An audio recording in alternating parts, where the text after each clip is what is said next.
2006년 7월 초, 일본 아오모리현 하치노에시에 사는 미오코는 2달째 월세가 밀린 세입자 카즈유키에게 돈을 받으러 찾아갔습니다.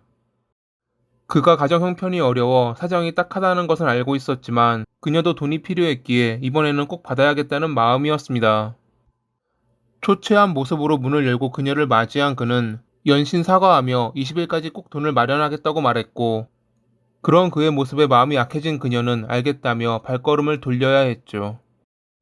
시간은 흘러 약속했던 20일이 되었을 때 그는 실제로 돈을 마련해 왔고, 늦어서 죄송하다며 사과하는 그의 모습에 미오코는 괜찮다며 웃음 지었습니다. 카즈유키가 살인을 저질러 마련한 돈인 줄은 꿈에도 상상하지 못한 채 말이죠.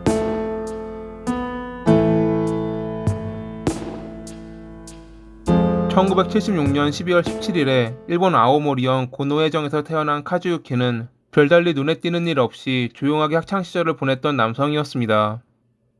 그것은 취업한 뒤에도 마찬가지였습니다.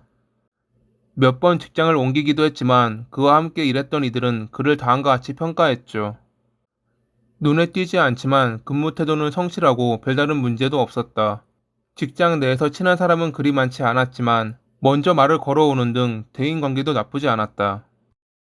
하지만 2005년 9월에 그가 다니던 회사가 탈세 문제로 구설에 오르자 그는 퇴사한 뒤 자영업을 하기로 마음먹었습니다. 결혼해서 아이까지 낳아 내 식구의 생계를 책임지고 있었지만 당시에는 그 방법밖에 없다고 생각한 것이었죠. 그렇게 배웠던 기술을 활용해 도장업에 뛰어들었지만 일이 그리 많지 않아 안정적이지 않았기에 갈수록 생활은 힘들어졌습니다. 이웃 주민에 의하면 그는 평소 아이들과 잘 놀아주는 가정적인 아버지였다고 합니다. 하지만 돈을 벌기 힘들고 그 스트레스를 파친코와 낚시로 풀던 그는 어느 순간부터 일을 나가기보다 파친코 가게로 출근하는 경우가 많아졌습니다. 얼마 안 가 아내에게 줄 생활비까지 도박에 사용하고 대부업체에서 돈을 빌리는 지경에 이르게 됐죠. 당시 그가 진 빚은 하나로 약 4천만 원. 월세도 2개월이나 밀려 집주인이 찾아왔고 이번 달 20일에 꼭 내겠다며 돌려보냈지만 별다른 해결책은 보이지 않았습니다. 월세를 주기로 한 날은 가까워져 오는데 돈은 마련하지 못한 그가 결국 선택한 것은 강도질. 2006년 7월 18일, 그는 동네에서 문제를 일으키면 용의선상에 오를 수 있기에 다른 지역을 돌아다니며 강도질을 할 만한 것을 찾고 있었습니다. 몇 시간 끝에 그가 선택한 것은 모녀 둘이 살고 있는 이와테현에 있는 한 가정집이었죠. 이웃과도 어느 정도 거리가 있어 만약 소란이 일어나도 괜찮을 거라 생각한 그는 다음날 오후 3시에 미리 봐둔 그 집에 몰래 숨어들었습니다. 빈집을 터는 것이 아니라 출근했던 모녀가 돌아오면 그녀들을 속박한 뒤 돈을 받으려 했던 그는 복면을 쓰고 몽둥이를 숨긴 채 숨을 죽이고 있었습니다.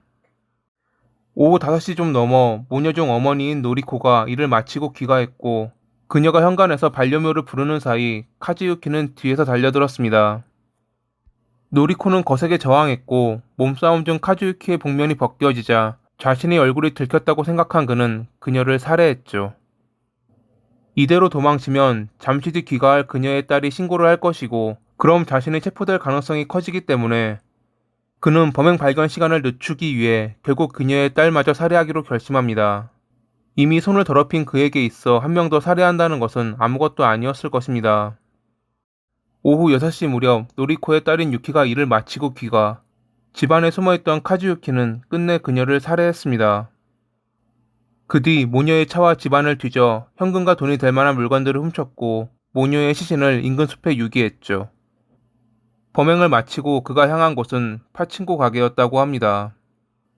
내일 집주인에게 줄 월세를 따로 빼놓고 도박을 즐겼던 그는 이미 자기 외에는 신경 쓰지 않는 나쁜 사람이 되어 있었습니다.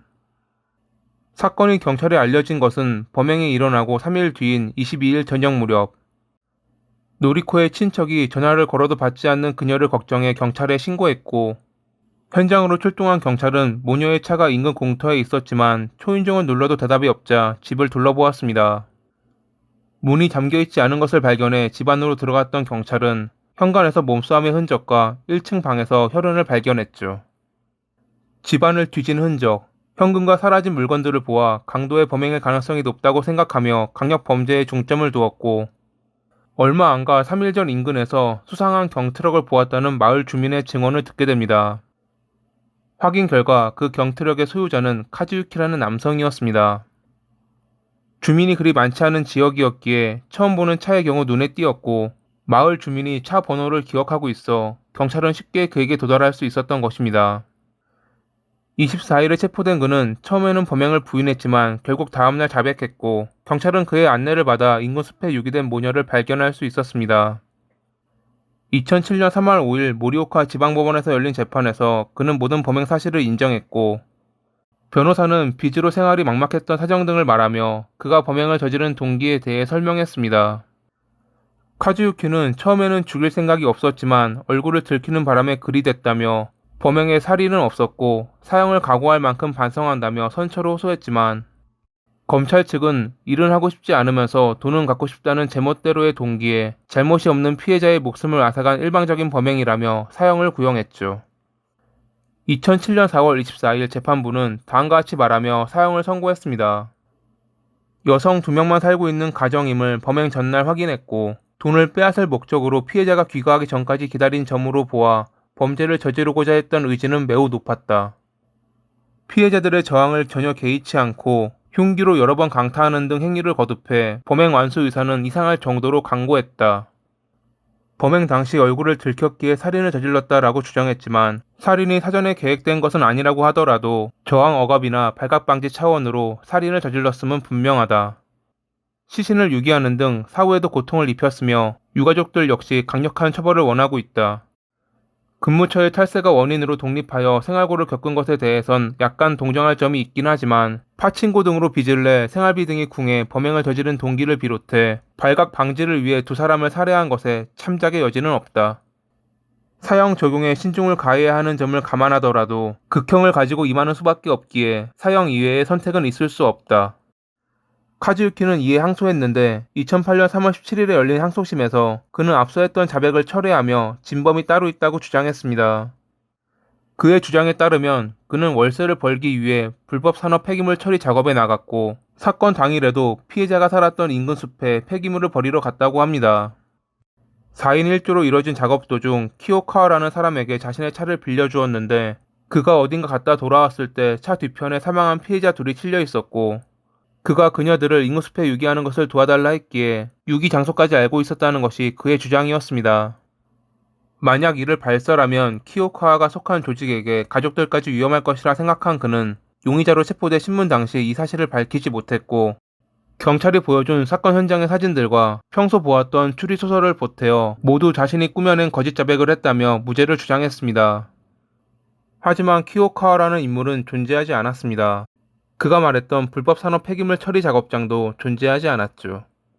그는 자기가 체포된 사이 조직에서 사업을 정리한 거라 주장했지만 카즈유키의 집에서 처분하지 못한 피해자의 물건이 발견된 점과 그가 했던 자백 내용 중 범인만이 알 수 있는 중요한 목록들이 포함되어 있던 점을 들어 2012년 1월 16일 최고재판소는 그의 사형을 확정했습니다. 그가 있지도 않는 조직과 인물을 만들어내 사형을 회피하려는 의도였다고 판단한 것입니다. 수감 중 그림의 소질이 있던 그는 여러 개인적인 그림이나 같은 수감자들과 합동해 만화나 잡지를 만들기도 했다고 합니다. 2015년 12월 18일에 형이 집행되며 39살의 나이로 생을 마감한 카즈유키. 도박에 빠지지 않고 자기 소질을 잘 살렸더라면 그는 지금도 행복한 삶을 살고 있었을지도 모릅니다. 하지만 결국 아무 죄 없는 모녀를 살해하며 스스로 나쁜 사람이 된 그가 남은 죄값은 지옥에서 받고 있길 바라며 이만 마칩니다. 오늘도 시청해주셔서 감사합니다.